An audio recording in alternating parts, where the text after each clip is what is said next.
Mayong hapon, Western Visayas kag Negros Occidental. Ako si Gertrude Charlatan.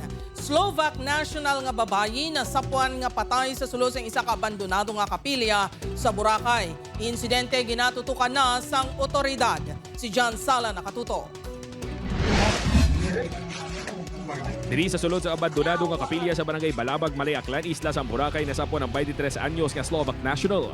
Nakita nini sang isa ka residente sa siningabahin sang chapel nga nagakaya pasado alas 2 kahapon sang hapon. Wala na sang pang-idalom nga panapton sang nasapuan ng babayi. Ginkilalang Slovak national nga si Mikaela Mikova. Pasado alauna sang hapon Marso 10 ang uli nga nakita ng biktima sa isla sang Boracay. Nagpadulong ini sa Boracay bangod may gintambungan nga kasal. March 1, nandito po siya. Then she's supposed to leave po sometime in March 12. Nag-report po dito is yung friend niya na staying also po, hindi po resident ng Boracay, also tourist. Nagpadulong na sa hotel sang biktima ang kapulisan kag nakitaan niya kompleto ang mga gamit sini. Posible suno sa kapulisan niya may ginkita ang biktima sa kapilya. Isa po sa mga nakita namin na CCTV, pumunta siya sa area na mag-isa.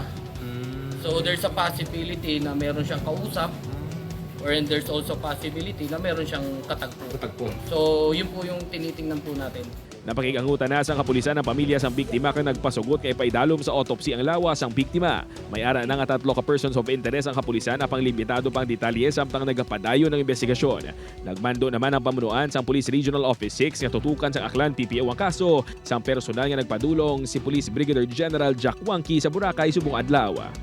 Conduct sa in-depth investigation na ma-identify natin kung what really happened. Rest assured nga this kind of incident has no place diri sa aton and we ensure ang general public nga safe and secure ang Boracay Island. This is a isolated case. Ginpakigangutan sa news team ang Municipal Tourism Office apang wala pa sila sang statement angot sa insidente.